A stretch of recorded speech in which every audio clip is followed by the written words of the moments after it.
Kerana Burns cuba melaksanakan undang-undang British, tapi pembesar-pembesar tempatan tak faham. Jadi banyak lagi yang tidak difahami orang tempatan. Dan orang barat juga. Satu perkara yang sangat penting yang orang barat tak faham dan orang kita sekarang, generasi sekarang pun tak faham, ialah maksudnya kerajaan. Ini sangat penting. Sangat-sangat penting. Pada abad ke-19, orang lebih jelas tentang ini. Dan sebelum itu juga, masa British menguasai Pulau Pinang, yang menguasai Pulau Pinang itu bukan kerajaan British, tetapi East India Company. Jadi orang Melayu merujuk kepada East India Company sebagai company dan tidak menggunakan kerajaan, tak menggunakan kerajaan untuk pemerintahan di Pulau Pinang. Bukan kerajaan Pulau Pinang, tetapi company. Dan kemudian pada abad ke-19, bila British mula campur tangan dalam sistem pentadbiran, orang Melayu menggunakan istilah Inggeris government. Government hanya dieja government. Jadi pentadbiran British bukan disebutkan sebagai kerajaan, tetapi sebagai government. Kemudian sekarang, bila kita sudah ada pilihan raya dan sebagainya, kita mula menggunakan kerajaan, istilah kerajaan untuk government. Government sekarang dipilih. Kerajaan tidak dipilih oleh rakyat. Kerana dalam istilah kerajaan, fokus adalah pada raja. Ada raja, ada kerajaan. Dan di mana raja berada, di sanalah kerajaannya. Jadi kerajaan dari segi kawasan boleh berpindah-pindah. Yang penting raja. Bukan rakyat, tapi raja. Dan bukan kawasan. Tapi sekarang, kalau kita kata kerajaan yang dipilih, itu salah. Kerana kerajaan tidak dipilih. Hanya pemerintah yang dipilih. Parlimen dipilih.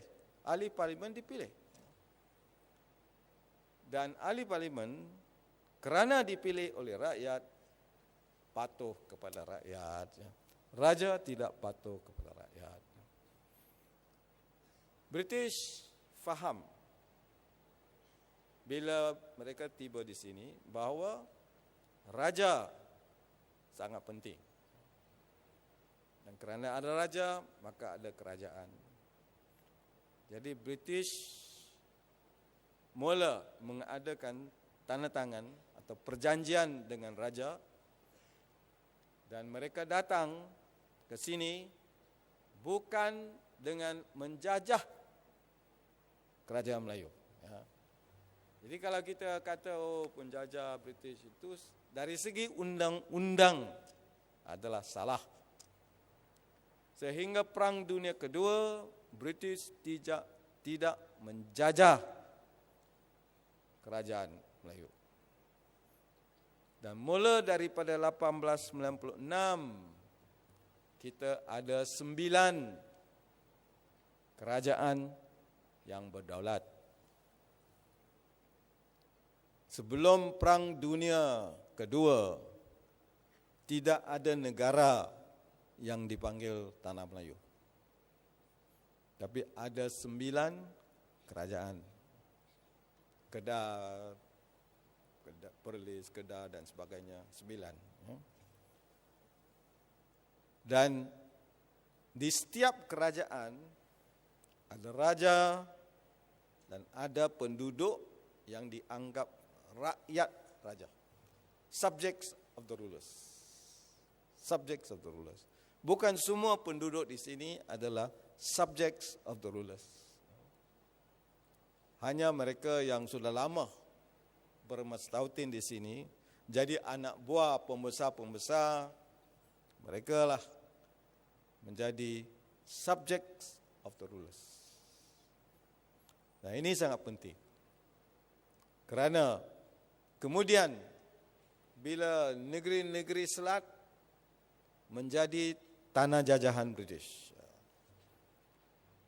Negeri-negeri Selat iaitu Pulau Pinang, Melaka, Singapura, mula daripada 1867 menjadi tanah jajahan British.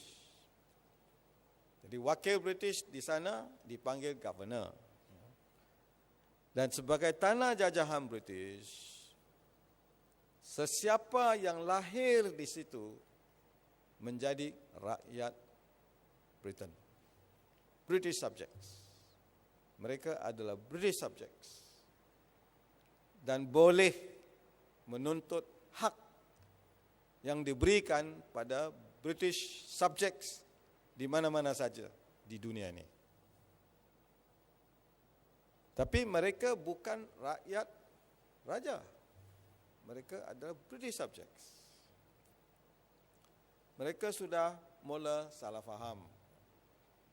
Kerana British mengambil alih pentadbiran di kerajaan Melayu. Tetapi apa yang tak jelas kepada ramai orang ialah walaupun British menjalankan pentadbiran di kerajaan Melayu, kedaulatan. Ini satu istilah lagi yang kebanyakan orang tak faham. Murid-murid sekolah biasanya tidak diberi penjelasan apa itu kedaulatan.